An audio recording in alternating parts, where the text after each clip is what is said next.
Hello students, welcome back to our channel Sravani's institute. మనం ఈ వీడియోలో చార్లెస్ లా గురించి నేర్చుకుందాం. ప్రీవియస్ వీడియోస్లో మనం ఆల్రెడీ బాయిల్స్ లా చూసాము, అట్లాగే బాయిల్స్ లా మీద ఎంసెట్లో ఎలాంటి టైప్ ఆఫ్ క్వశ్చన్స్ వస్తాయో అవి కూడా ప్రాక్టీస్ చేశాము. ఆ వీడియోస్ ఎవరైనా మిస్ అయినట్లయితే కనుక వీడియోస్ యొక్క లింక్ డిస్క్రిప్షన్లో ఇస్తారు. సో ఒక్కసారి వెళ్ళి అవి కూడా చూసిరండి. ఇంకా మనకి చార్లెస్ లా ఇవన్నీ కూడా మనకి గ్యాస్ యొక్క లాస్ అనమాట. చార్లెస్ లా, తర్వాత గేలు సాక్స్ లా, అవగాడ్రోస్ లా, ఇవన్నీ కూడా గ్యాస్ లాస్. అవి కూడా నెక్స్ట్ వీడియోస్లో మనం చూద్దాం. ఇప్పుడు ఈ వీడియోలో చార్లెస్ లా గురించి ఎక్స్ప్లెయిన్ చేసుకుందాం. ఇప్పుడు టాపిక్లోకి వెళ్ళిపోదాం. చార్లెస్ లాని ఎవరు డిస్కవర్ చేశారంటే చార్లెస్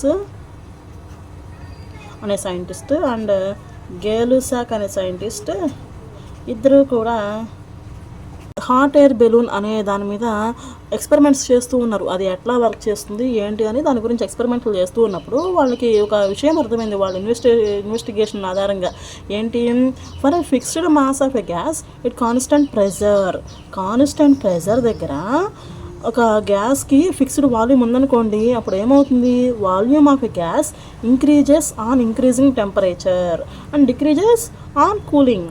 ఎప్పుడైతే టెంపరేచర్ని ఇంక్రీజ్ చేసామో వాల్యూమ్ అనేది కూడా ఇంక్రీజ్ అవుతుందంట. అలాగే ఎప్పుడైతే టెంపరేచర్ని తగ్గించామో అప్పుడు వాల్యూమ్ అనేది కూడా తగ్గుతుందంట. ఎప్పుడు కాన్స్టెంట్ ప్రెషర్ దగ్గర, అలాగే మాస్ అనేది ఫిక్స్డ్గా ఉండాలి. ఈ రెండు కండిషన్స్లో వాల్యూమ్ అనేది టెంపరేచర్ని ఇంక్రీజ్ చేస్తే వాల్యూమ్ ఇంక్రీజ్ అవుతుంది, టెంపరేచర్ని డిక్రీజ్ చేస్తే వాల్యూమ్ డిక్రీజ్ అవుతుంది. ఇలా ఎందుకు జరుగుతుంది, గ్యాస్ మాలిక్యూల్స్ని ఎప్పుడైతే హీట్ చేస్తామో, అంటే టెంపరేచర్ ఎప్పుడైతే పెంచామో ఆ గ్యాస్ మాలిక్యూల్స్ అనేవి ఫాస్ట్గా కదులుతూ ఉంటాయి. అలా ఫాస్ట్గా కదులుతూ ఉన్నప్పుడు అవి ఏ కంటైనర్లు అయితే ఉన్నాయో ఆ కంటైనర్ యొక్క వాల్స్ని వెళ్ళి కొలైడ్ అవుతూ ఉంటాయి, అంటే ఢీ కొడుతూ ఉంటాయి. అట్లా ఢీ కొట్టడం వల్ల అక్కడ వాల్యూమ్ అనేది పెరగడానికి ట్రై చేస్తుంది. సో టెంపరేచర్ ఇంక్రీజ్ అయినప్పుడు వాల్యూమ్ ఇంక్రీజ్ అవుతుంది, టెంపరేచర్ తగ్గినప్పుడు వాల్యూమ్ డిక్రీజ్ అవుతుంది. అయితే ఇక్కడ సైంటిస్టులకి ఒక విషయం అర్థమైంది. ఇంకొక విషయం ఏంటి అంటే, టెంపరేచర్ని 1 డిగ్రీ సెల్సియస్ పెంచామనుకోండి, వాల్యూమ్ అనేది కూడా, టెంపరేచర్ పెరిగిందంటే వాల్యూమ్ కూడా ఇంక్రీజ్ అవ్వాలి కదా. ఎంత ఇంక్రీజ్ అవుతుందంట, 1/273 పార్ట్స్ ఆఫ్ వాల్యూము ఇంక్రీజ్ అవుతుందంట.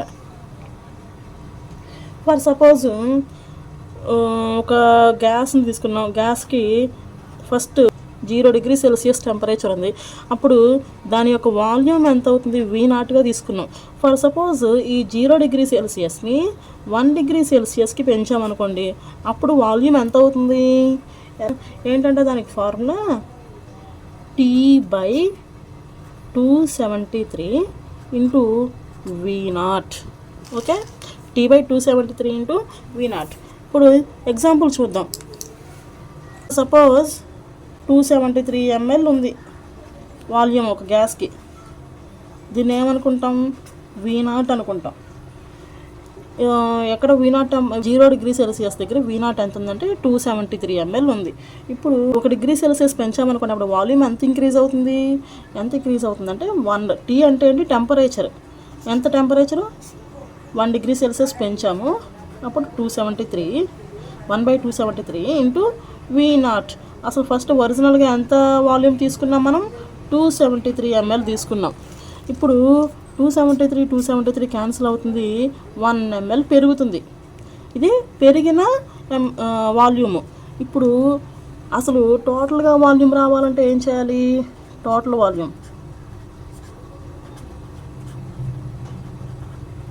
రావాలంటే ఏం చేయాలి, ఇనీషియల్ వాల్యూమ్కి ఇంక్రీజ్డ్ వాల్యూమ్ అనేది కలపాలి. ఇనీషియల్గా ఎంత ఉందో, ఎంత పెరిగిందో రెండు కూడితే అప్పుడు మనకి టోటల్గా ఎంత ఉంది అసలు ఫైనల్గా అనేది తెలుస్తుంది. ఇది ఎలా అంటే, ఫర్ సపోజ్ మీ దగ్గర ఒక 5 యాపిల్స్ ఉన్నాయి, మీ ఫ్రెండ్ వచ్చి ఇంకొక 3 యాపిల్స్ ఇచ్చారు. ఇప్పుడు టోటల్గా మీ దగ్గర ఎన్ని యాపిల్స్ ఉన్నాయి అంటే ఏమని చెప్తారు, ఆల్రెడీ మీ దగ్గర ఉన్న యాపిల్స్ అంటే ఇనీషియల్గా ఉన్న యాపిల్స్ ప్లస్ మీ ఫ్రెండ్ ఇచ్చిన యాపిల్స్. ఇప్పుడు మొత్తం ఎంత అవుతుంది, 5 + 3 = 8 యాపిల్స్. సో సేమ్ అలానే total volume initial volume plus increased volume. ఇనీషియల్గా ఎంత ఉంది, 273 ml తీసుకున్నాం. ఎంత పెరిగింది, 1 ml పెరిగింది, 1 ml. ఇప్పుడు ఎంత అవుతుంది, 273 + 1 ml = 274 ml. ఇనీషియల్గా ఎంత ఉంది, 273 ml ఉంది. ఎంత ml పెరిగింది, 1 ml పెరిగింది. అప్పుడు 273 + 1 ml = 274 ml. ఇప్పుడు ఫర్ సపోజ్ ఇక్కడ మనం ఎంత చూసాము 1 డిగ్రీ సెల్సియస్ పెంచాము. ఇప్పుడు ఫర్ సపోజ్ 2 డిగ్రీ సెల్సియస్ పెంచామనుకోండి, 2 డిగ్రీ సెల్సియస్కి టెంపరేచర్ని ఇంక్రీజ్ చేసాం. అప్పుడు వాల్యూమ్ ఎంత ఇంక్రీజ్ అవుతుంది? ఫార్ములా ఏంటి మనకి? T/273 into V0. ఇది ఇంక్రీజ్డ్ వాల్యూమ్కి ఫార్ములా. ఇప్పుడు వాల్యూమ్ ఎంత ఇంక్రీజ్ అయింది అని అంటే ఎట్లా తెలుసుకోవాలి? T/273 ఇంటూ V0 కదా. ఇప్పుడు T ఎంత? 2, అట్లాగే 273. V0 అంటే ఫస్ట్ మనం తీసుకున్నటువంటి వాల్యూమ్ ఎంత? 273. సో 273 క్యాన్సిల్ అవుతుంది. 2 ml ఆఫ్ వాల్యూమ్ ఇంక్రీజ్ అయిందంట 2 డిగ్రీస్ సెల్సియస్ పెంచినప్పుడు. అప్పుడు మరి దీనికి టోటల్ వాల్యూమ్ కావాలంటే ఏం చేయాలి? ఇనీషియల్ ప్లస్ ఇంక్రీజ్డ్ వాల్యూమ్ చేయాలి. ఇనీషియల్ ఎంత మనకి? 273 ml. 273 ప్లస్ ఎంత ml ఆఫ్ వాల్యూమ్ ఇంక్రీజ్ అయింది? 2 ml ఇంక్రీజ్ అయింది. అంటే మొత్తం టోటల్గా వాల్యూమ్ ఎంత? 275 ml initial plus increased volume. So దీన్ని బట్టి చూస్తే మనం టోటల్ వాల్యూమ్కి ఫార్ములా ఏమని రాయొచ్చు? టోటల్ వాల్యూమ్ని వీటీగా తీసుకున్నాం అనుకోండి, ఫార్ములా ఏమని రాయొచ్చు మనం? Initial plus increased volume. Initial volume ఎంత? Initial volume V0. ఇంక్రీజ్డ్ వాల్యూమ్కి ఫార్ములా ఏంటి? T/273 into V0. మనకి 2 ml అనేది ఎట్లా వచ్చింది? ఈ ఫార్ములాలో వాల్యూస్ అనేవి సబ్స్టిట్యూట్ చేస్తే మనకి 2 ml అనేది వచ్చింది. సో ఇంక్రీజ్డ్ వాల్యూమ్కి ఫార్ములా ఏంటి? T/273 ఇంటూ V0 అవుతుంది కదా. టోటల్ వాల్యూమ్ ఫార్ములా ఎంత ఇప్పుడు? V0 plus T/273 V0. ఇప్పుడు V0ని కనుక మనం కామన్ తీసామనుకోండి, ఎందుకు 2 చోట్ల ఉంది, V0ని కామన్ తీసామనుకోండి, అప్పుడు ఏం మిగులుతుంది? V0 అనేది ఇక్కడ కామన్ తీస్తే ఇప్పుడు 1 మిగులుతుంది V0 ప్లేస్లో. 1 ప్లస్ T/273 అవుతుంది. ఓకే, ఇప్పుడు 1 ప్లస్ T/273ని ఇక్కడ ఏముంది? ప్లస్ అంటే ఎడిషన్ చేయాలి. ఇక్కడేమో ఫ్రాక్షన్లో ఉంది, ఇక్కడేమో నార్మల్ ఫామ్లో ఉంది. మరి ఎట్లా ఎడిషన్ చేయాలి? ఈ నార్మల్ ఫామ్లో ఉన్నదాన్ని కూడా ఫ్రాక్షన్ ఫామ్లోకి మార్చాలి. ఎలా మార్చాలి? దీని వాల్యూ మారకుండా మనం చేంజ్ చేయాలి. ఎలా? 273/273 ఎంత అవుతుంది? 2 క్యాన్సిల్ అయ్యి 1 మిగులుతుంది. ఇక్కడ వాల్యూ అనేది చేంజ్ అవ్వకూడదు. మనకి ఎంత వచ్చింది? 1 వచ్చింది. సో 273/273 అని రాయొచ్చు కదా ఫ్రాక్షన్లోకి. మరి ఇక్కడ మీకు డౌట్ రావచ్చు, 2/2 ఎందుకు రాయకూడదు, 10/10 ఎందుకు రాయకూడదు, వీటి వాల్యూ కూడా 1 వస్తుంది కదా అని డౌట్ వస్తే ఇక్కడ మనం ఏం చేయాలి? ఎడిషన్ చేయాలి, రెండింటిని కూడాలి. అంటే ఇప్పుడు 2 భిన్న ఫ్రాక్షన్ అంటే ఏంటి? భిన్నం. 2 ఫ్రాక్షన్ని కూడాలి అని అంటే కింద డినామినేటర్ అనేది సేమ్ ఉండాలి. సేమ్ ఉన్నప్పుడు మాత్రమే మనం కూడగలం. ఇప్పుడు 273 అయితే సేమ్ డినామినేటర్ అవుతుంది. అప్పుడు డైరెక్ట్గా పైన ఉన్న వాటిని కూడేయచ్చు కదా. VT = V0. ఇది 273 వేసామనుకోండి, 273 బై T/273. ఇప్పుడు VT = V0. 2 డినామినేటర్లు సేమ్ ఉన్నాయి కాబట్టి 273, ఇంకా పైన ఉన్న వాటిని డైరెక్ట్గా యాడ్ చేసేయచ్చు. 273 ప్లస్ T. ఓకే, ఇప్పుడు సైంటిస్టులు ఏం చేశారంటే వాల్యూమ్కి టెంపరేచర్కి ఒక గ్రాఫ్ అనేది డ్రా చేశారు. అప్పుడు గ్రాఫ్ డ్రా చేస్తే ఆ గ్రాఫ్లో ఒక్కొక్క రకమైన ప్రెషర్కి ఒక్కొక్క రకమైన స్లోప్ తోటి స్ట్రైట్ లైన్స్ అనేవి ఫామ్ అయినాయి. అయితే ఈ స్ట్రైట్ లైన్స్ అన్నీ కూడా టెంపరేచర్ లైన్ మీద ఒక పాయింట్ దగ్గర కలుస్తున్నాయి. అక్కడ టెంపరేచర్ చూస్తే ఎంత ఉందంట? -273.15 డిగ్రీ సెల్సియస్ ఉందంట టెంపరేచర్. వాల్యూమ్ చూస్తారేమో 0 ఉంది అక్కడ. ఈ టెంపరేచర్ దగ్గర వాల్యూమ్ ఏమో 0 ఉంది. సో ఈ 0 ఉంది కాబట్టి ఒక ఐడియా వచ్చిందంట. ఏంటి? ఈ 273.15ని 0గా కన్సిడర్ చేద్దాం. ఓకే, టెంపరేచర్ని మెజర్ చేసేటప్పుడు ఈ -273.15 డిగ్రీ సెల్సియస్ని 0గా కన్సిడర్ చేద్దాం అని ఒక ఆలోచన వచ్చింది. అలా ఒక కొత్త టెంపరేచర్ మెజరింగ్ స్కేల్ని డిస్కవర్ చేశారు.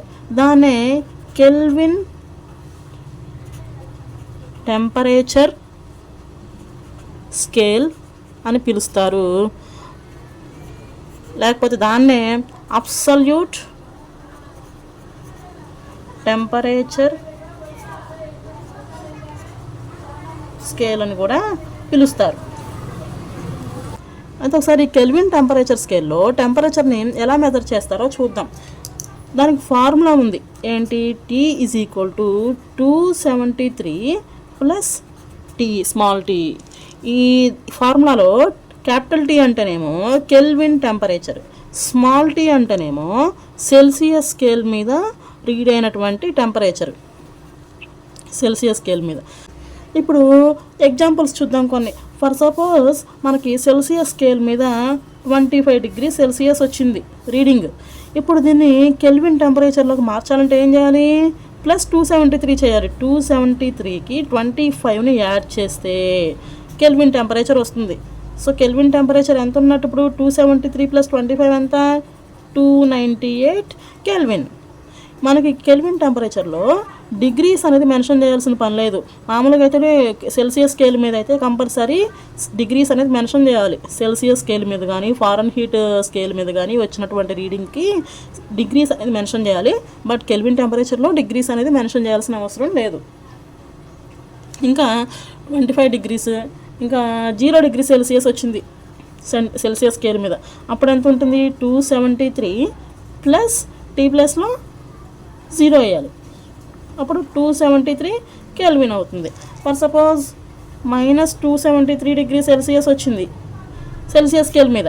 అప్పుడు ఆన్సర్ ఎంత అవుతుంది? 273 ప్లస్ మైనస్ 273 అంటే 273 ప్లస్ ఇంటూ మైనస్ ఎంత అవుతుంది? మైనస్ అవుతుంది. 273 రెండు క్యాన్సిల్ అవుతాయి, 0 అంటే 0 కెల్విన్.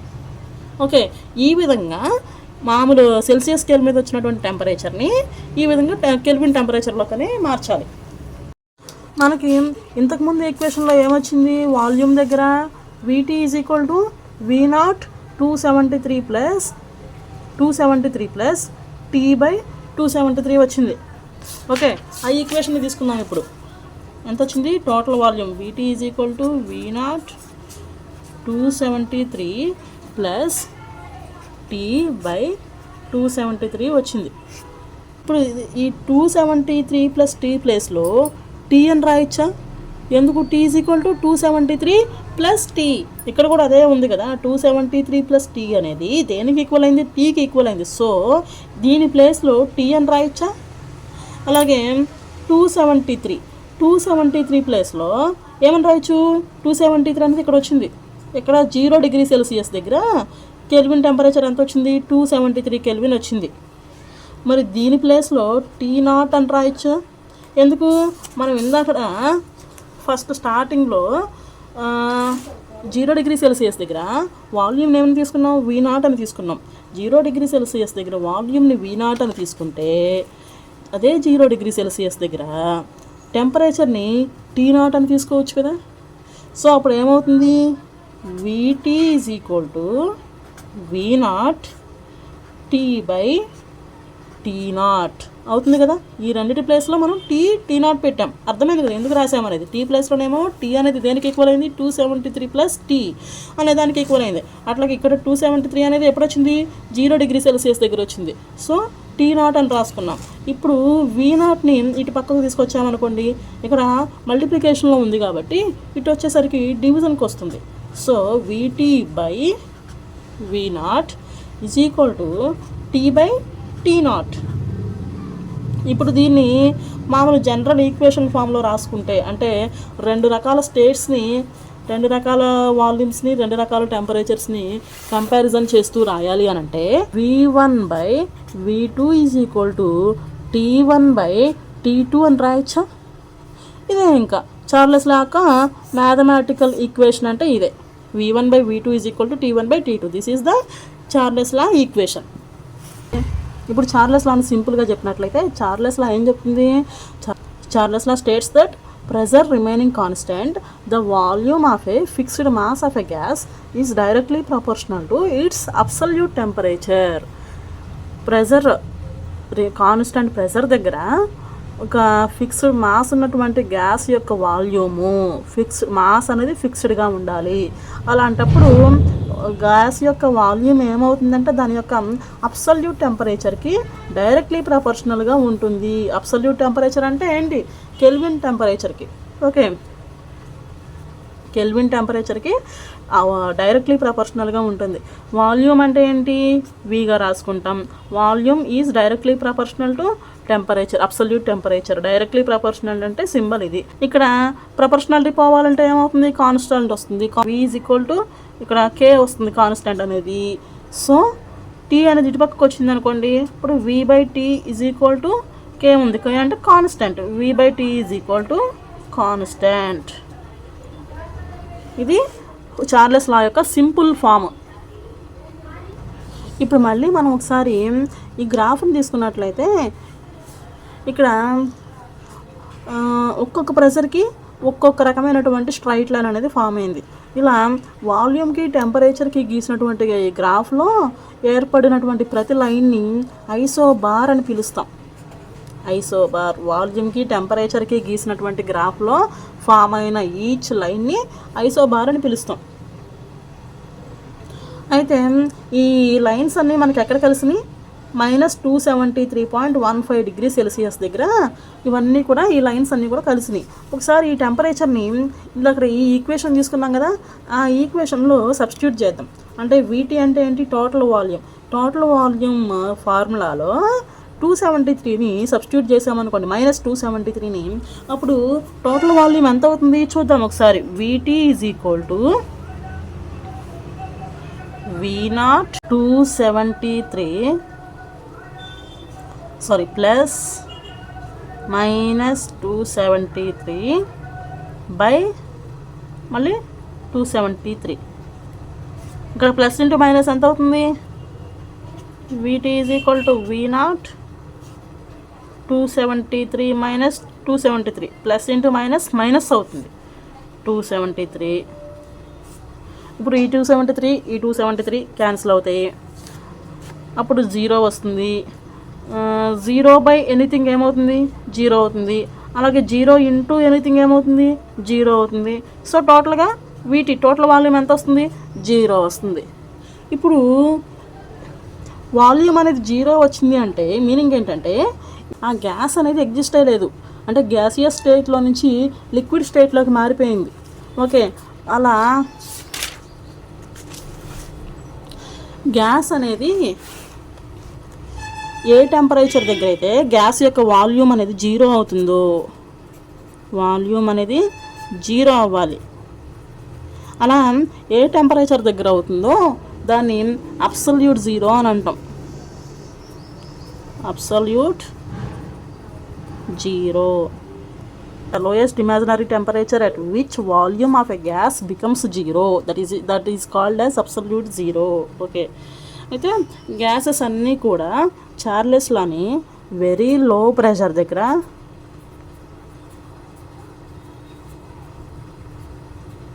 అలాగే హై టెంపరేచర్ దగ్గర ఒబే చేస్తాయి. అంటే గ్యాసెస్ అనేవి చార్లెస్ లాని ఒబే చేయాలంటే దానికి ఎలాంటి గ్యాసెస్కి ఎలాంటి కండిషన్స్ ఉండాలి? ప్రెషర్ అనేది చాలా తక్కువగా ఉండాలి, టెంపరేచర్ ఏమో చాలా ఎక్కువగా ఉండాలి. అప్పుడు మాత్రమే గ్యాసెస్ అనేవి చార్లెస్ లాని ఒబే చేస్తాయి. ఫర్ సపోజ్ మనం చార్లెస్ లాగా ఒక చిన్న ఎగ్జాంపుల్ తీసుకున్నట్లయితే, ఒక బెలూన్ తీసుకెళ్ళి ఫ్రిడ్జ్లో పెట్టామనుకోండి, బెలూన్ అనేది ష్రింక్ అవుతుందంటే చిన్నగా అయిపోతుంది. అదే బెలూన్ని కొంచెం ఎండలో పెట్టామనుకోండి ఎక్స్పాండ్ అవుతుంది. ఎందుకు? ఫ్రిడ్జ్లో పెట్టినప్పుడు టెంపరేచర్ అనేది తగ్గుతుంది, సో వాల్యూమ్ అనేది కూడా తగ్గుతుంది, దానివల్ల ష్రింక్ అవుతుంది. ఎప్పుడైతే ఎండలో పెట్టామో టెంపరేచర్ అనేది పెరిగింది, సో వాల్యూమ్ అనేది కూడా పెరుగుతుంది అనమాట. ఇది చార్లెస్ లాకి ఒక చిన్న ఎగ్జాంపుల్ అనమాట. So this is about Charles లా. మనం నెక్స్ట్ వీడియోలో చార్లెస్ లా మీద కొన్ని న్యూమరికల్ ప్రాబ్లమ్స్ సాల్వ్ చేద్దాం. ఎంసెట్లో ఎలాంటి టైప్ ఆఫ్ క్వశ్చన్స్ వస్తాయో వాటిని ఎలా సాల్వ్ చేయాలో అది చూద్దాం నెక్స్ట్ వీడియోలో. ఈ వీడియో కనుక మీకు నచ్చినట్లయితే వీడియో లైక్ చేయండి, షేర్ చేయండి, అలాగే మన ఛానల్ని సబ్స్క్రైబ్ చేసుకోండి. Thank you for watching.